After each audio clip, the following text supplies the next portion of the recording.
Do you have a well-defined and documented financial goals? So that means if I'm to ask you now, this is 2024, what are your financial goals? How much do you want to make? How much more do you want to make? How much do you want to save? How much do you want to invest? How much do you want to keep? Do you have a document in paper and biro or a folder where you can show me? If you fail to plan, you have already planned to fail.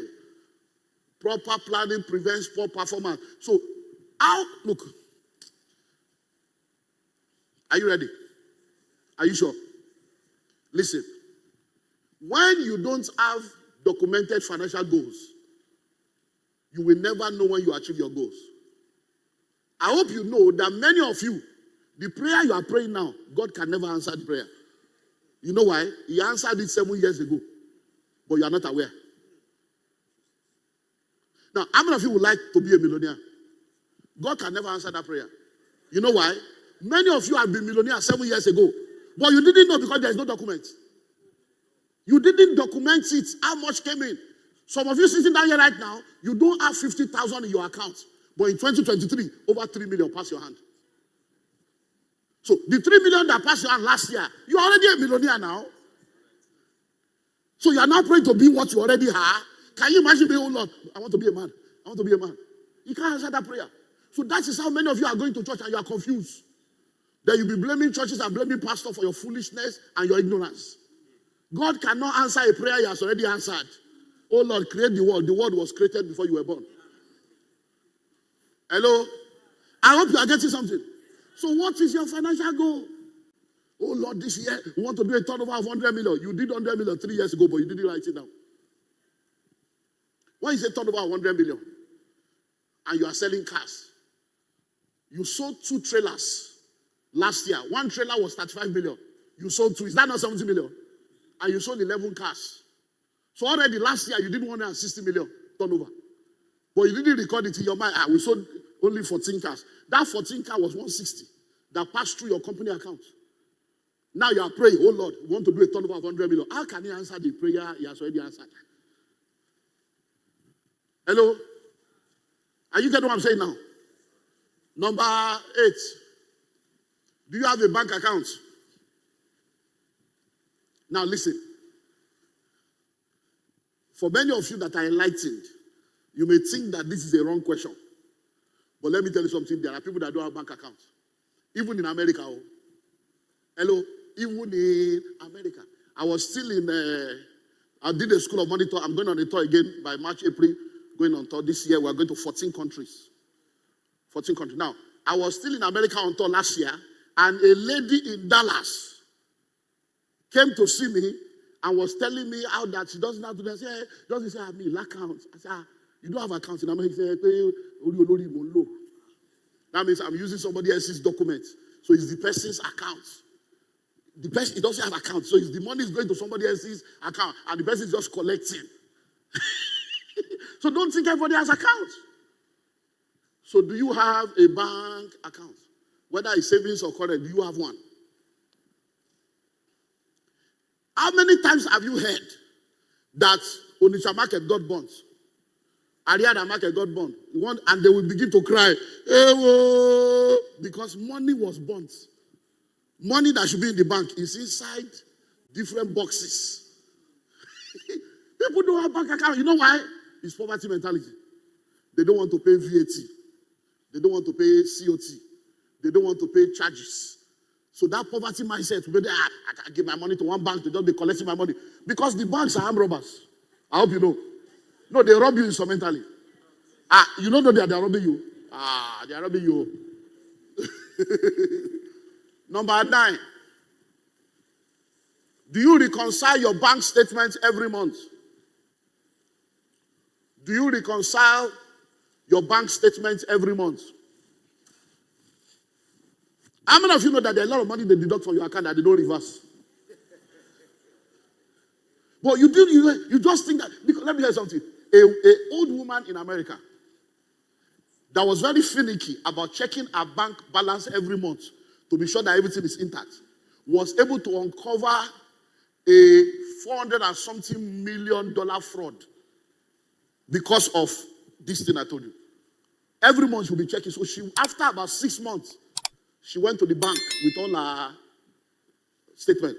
Say, I want to see the manager. Say, I don't understand that there is $1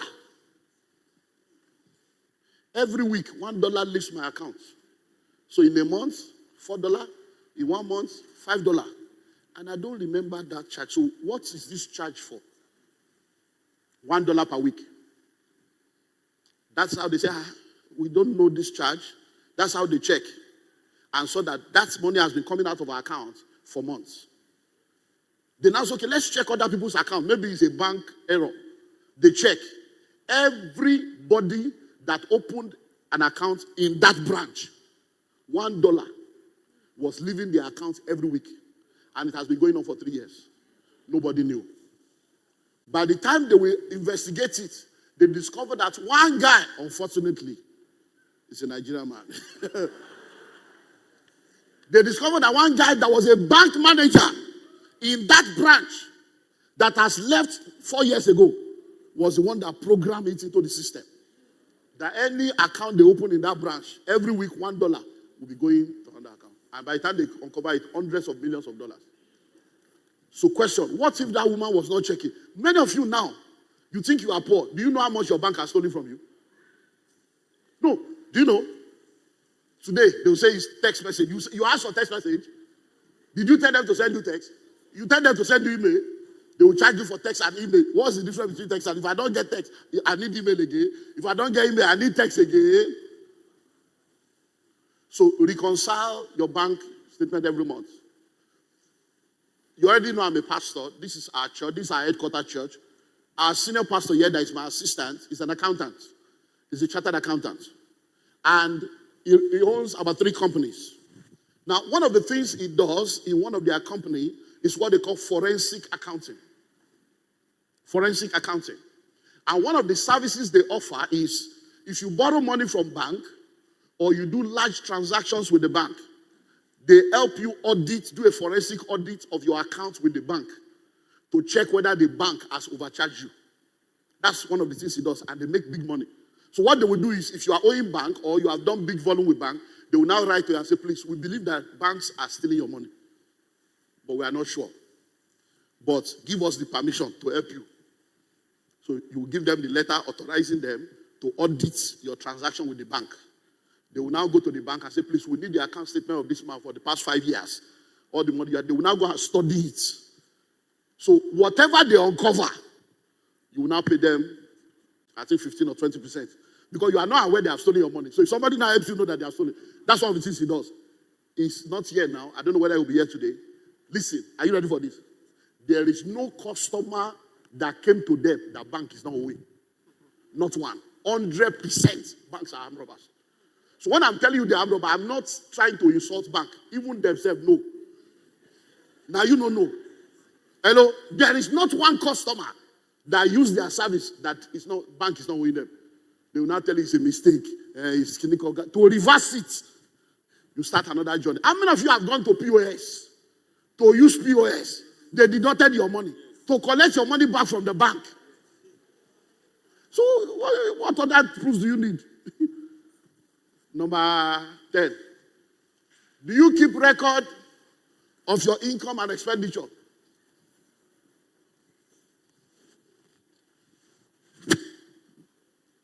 Do you keep record of your income and expenditure? So what are you talking about? Simple. You don't need to be an accountant. Income, expenditure, assets, liability. So income, just get a paper or a book. Draw a line in the middle. On one side, put income. On the other side, put expenditure. And start documenting it. This is 2024. I can show you in paper and biro all the income that has entered into my life since 1995 to date. Yeah. Every money that has ever entered my hand since 1995 is documented in paper and biro.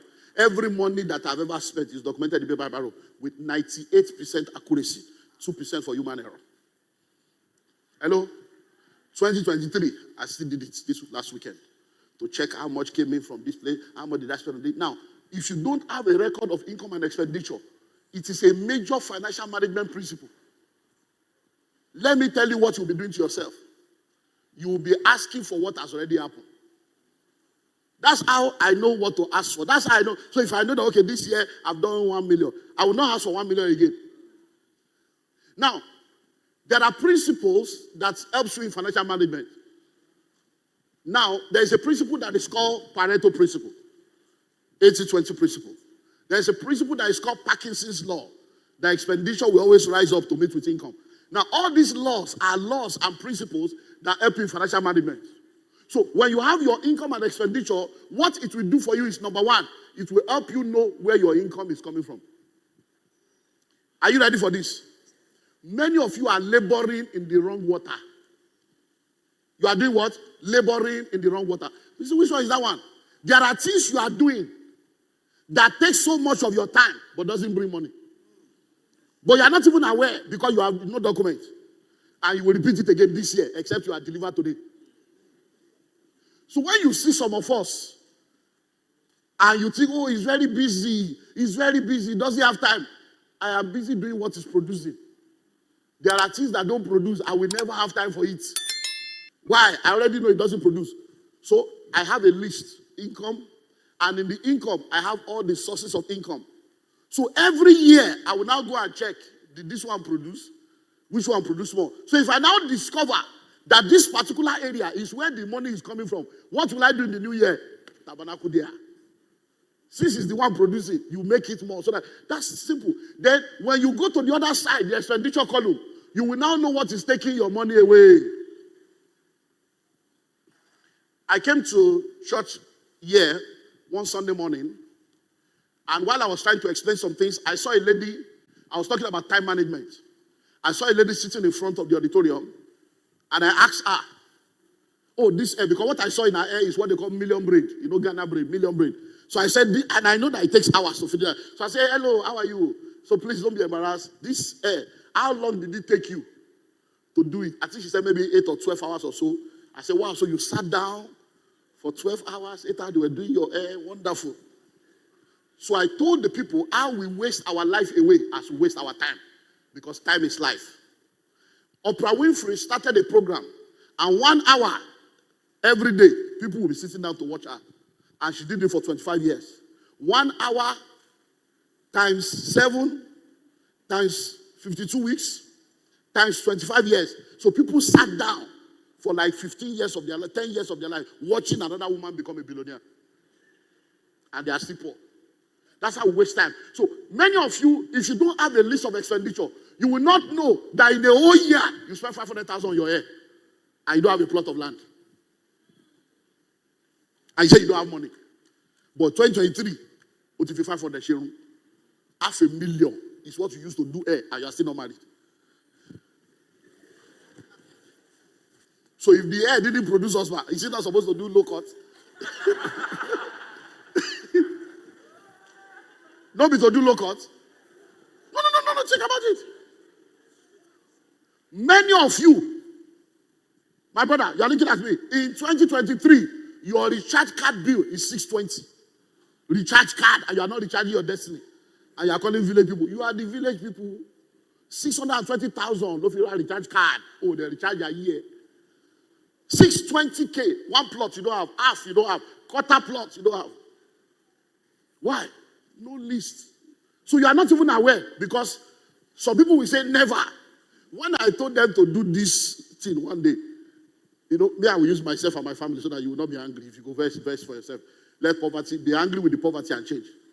When I did this thing many years ago, and I spoke to people to look at how much they spend on something, when we got into the car on the way home, my wife said, yeah. Even me that pride myself that I don't spend money on my hair. Woman is about 280. 280. Lord, me, yeah, 280. Could have me Christmas gifts. 280. And that was it.